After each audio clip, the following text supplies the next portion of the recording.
Assalamu alaikum guys. Many of you have seen our super village project in Syria, and rightly so. Many of you have questions. Are we qualified to take on a project of this enormity? Do we have what it takes? And who are we working with?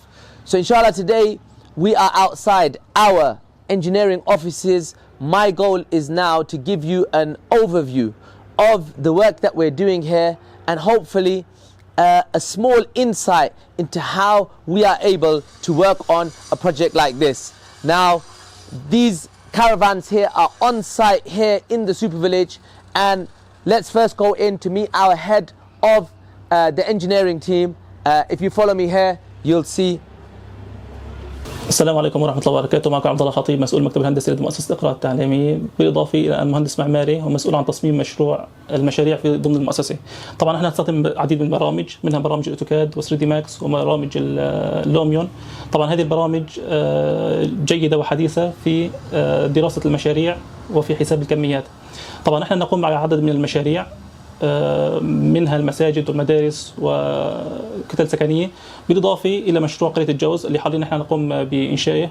طبعا مشروع قرية الجوز هو من أحد المشاريع اللي تقوم بها المؤسسة في دراستها. طبعا تحتوي مشروع على عدد من الأقسام، مسجد ومدرسة وملعب ونادي خيل، وبالإضافة إلى 213 كتلة سكنية وخزان مياه وملحقاتها. يحتوي المكتب الهندسي على عدد مهندسين موقع ومهندسين معماريين ومهندسين إنشاء. كما يحتوي المكتب الهندسي على مكتب لوجستي خاص فيه وقسم إداري يقوم بإدارة جميع الأقسام لدى المكتب. So as you guys have heard, the engineering department is a whole team of graduate engineers here in Syria. Follow me, we're going to meet some of the civil engineers that are overlooking some of the projects. أنا المهندس مهدي إدريس، مهندس مدني المسؤول عن تنفيذ ومتابعة جميع الأعمال الإنشائية في قرية الجوز. والأعمال طبعا تشمل تشييد مسجد يوسف والكتل السكنية بالعديد من النماذج، بالإضافة إلى عدد من المنشآت الأخرى، على رأسها المدرسة، مدرسة أبناء الشام والعيادات الطبية وخزان المياه والروضة والمكاتب الإدارية. طبعا نقوم بمتابعة الأمور ودراسة المخططات بواسطة البرامج الهندسية الحديثة وحساب الكميات. So I'm going to put on my engineering hat. Many of you guys may not know that I actually studied quantity surveying at university, and one of the things that's very, very important here, as engineer Mehdi explained to you guys, is that we have a process, a design process for every single building. As you guys know, the super village is not just going to have homes in it.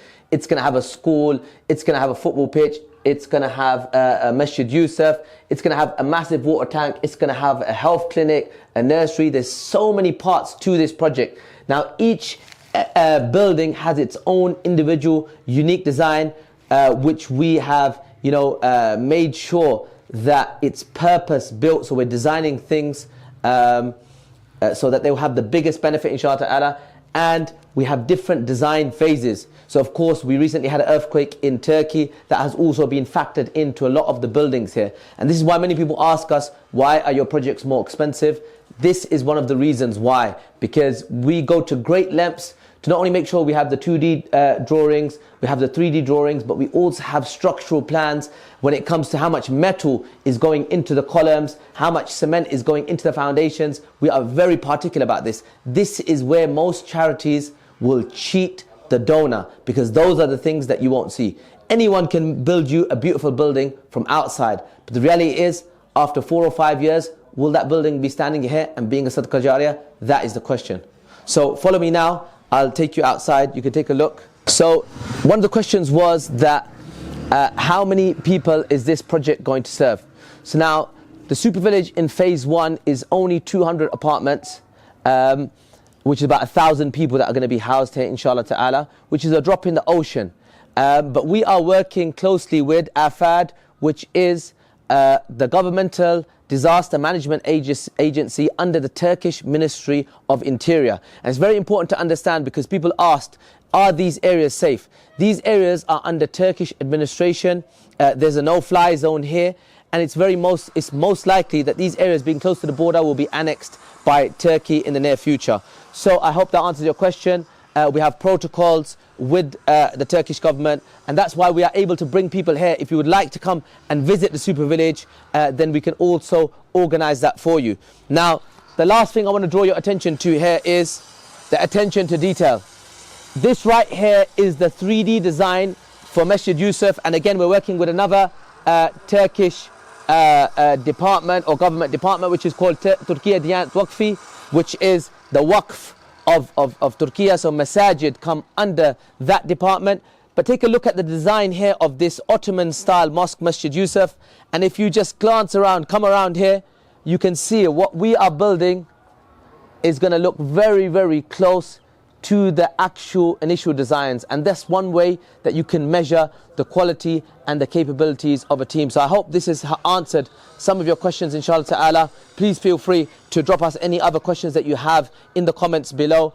But inshallah ta'ala, these are the projects we're working on. The engineering team, as you guys know, doesn't just work on these projects. Alhamdulillah, so far we've built 44 masjids here in Syria and many villages. This is not our first village, this is actually our third village in Syria. So please keep us in your du'as, and more than ever, please keep supporting your brothers and sisters here in Syria.